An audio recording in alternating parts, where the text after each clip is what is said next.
You're a Marine, one of Earth's toughest, hardened in combat and trained for action.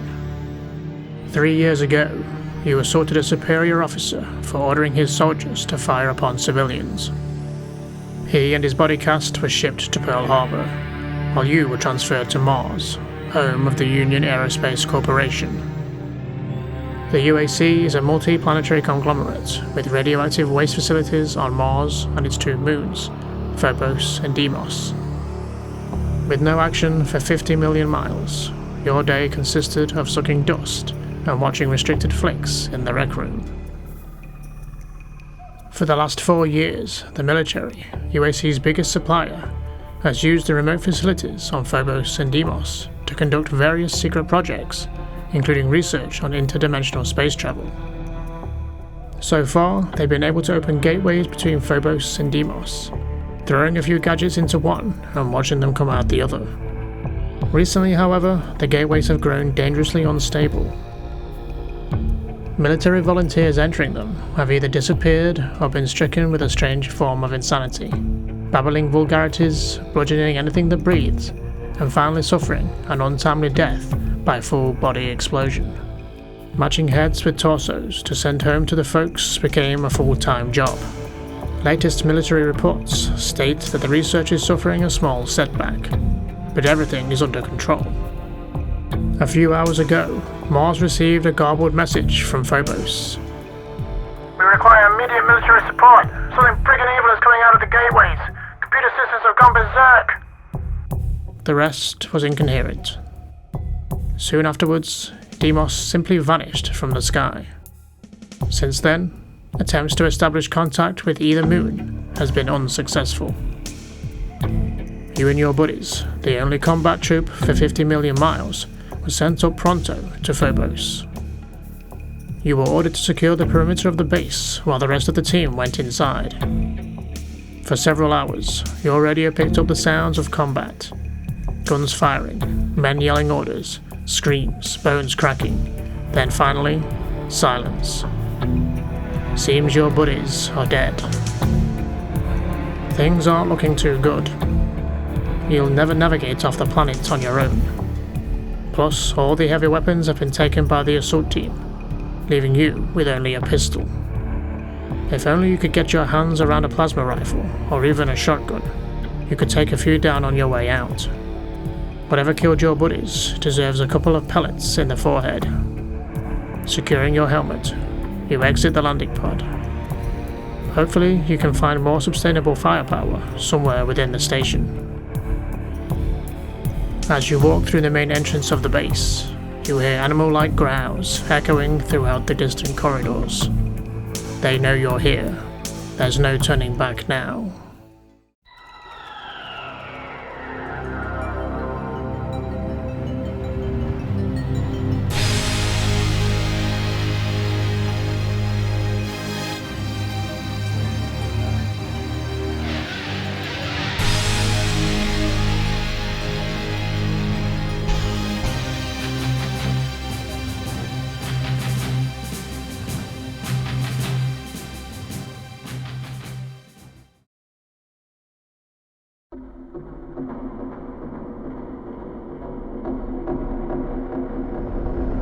The Hangar.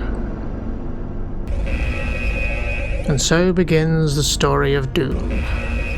And, also, the beginning of my Doom-a-Day challenge,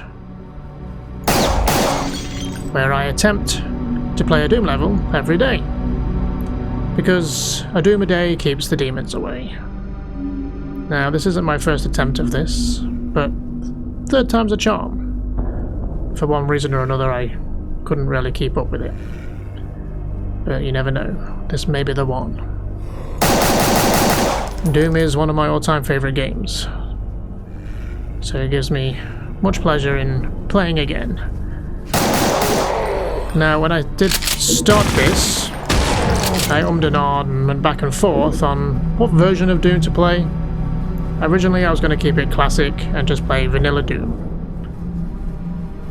But considering this isn't my first time playing Doom, or either my fourth or fifth, I kind of wanted to mix it up make it a bit more interesting, a bit more challenging, maybe, for myself, and if not for you. So, as you can see by the UI and everything else going on, we are playing with some mods. First main one is Brutal Doom, version 21, I think. And then we have a UI mod. Originally I wanted to go for like a visor type one. It's like a full helmet, but as cool as that is, it kind of fills the screen and it's not really ideal.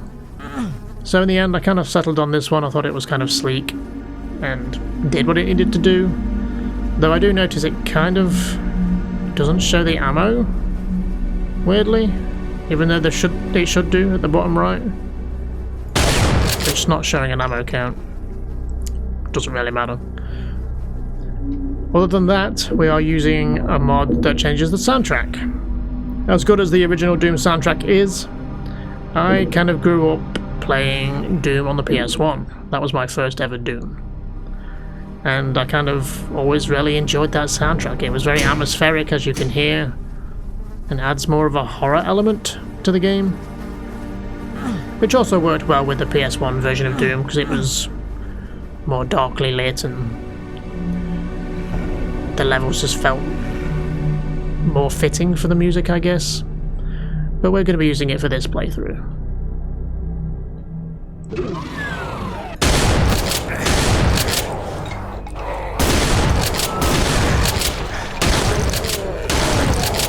Now, to keep it somewhat vanilla, it's probably a bit late for that, but within Brutal Doom you have a number of options when you start a new game. And I went with the purest old school mode, which kind of keeps the guns more or less feeling and playing like classic Doom. So that was my compromise. Now I did turn off the new optional weapons that are in Brutal Doom, but for whatever reason I still seem to get the submachine gun. So whether other weapons that are part of Brutal Doom will appear that weren't in classic Doom, I'm not sure. We shall see. These damn alarms.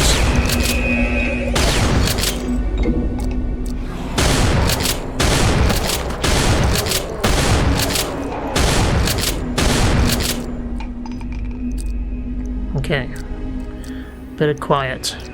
So as far as what levels, maps we're going to be playing, for now, we're going to be playing through mostly the canon normal base games. Doom, Doom 2, Final Doom, Doom 64. With a few of the other ones that kind of came along with those games mixed in there.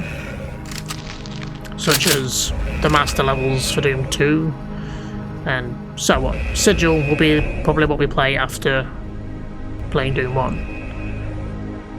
But once we're done with like the main canon story games of Doom, we will definitely be moving on to custom, fan-made map packs, mods, you name it. So if you have any good suggestions, leave them in the comments. I would love to check them out. Eventually, once we get there. We've got a lot of classic, normal Doom to play first. There's a lot of levels.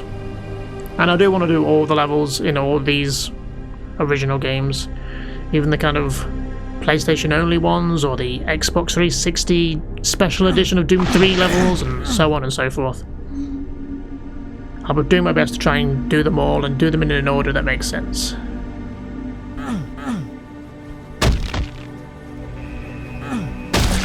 Stupid head, I could have tripped on that. But yes, we will be doing one level a day. So that might mean that some levels are only 10 minutes long. Maybe some will be hours long, who knows. And difficulty, I always play on Ultra Violence. It's just always the difficulty I've played. And it will always be the same, as long as it's an option. It might vary or change the name, depending on the mod or the game. But the Ultra Violence equivalent. Now, Brutal Doom might make things easier, Might make things harder in some cases. We shall see. Right, let's go do this secret. Now, I'm not necessarily going to be going for like 100% completion on every level. I'll do my best to get as close as possible, but I'm not going to worry about getting every item and every little secret. We find what we find. Right. I think that's about it. I don't think I have anything else to add. We're about done for this level. Did we clear this exit room?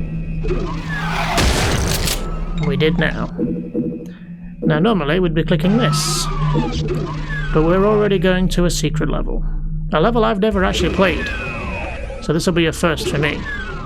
And it's a level that only ever appeared on, from what I understand, the Xbox Doom 3 Special Edition version of Doom 1, which is a confusing mouthful. But I'll probably explain more about that in the next level that we're about to go do. So yeah, I'll see you then. On to the next.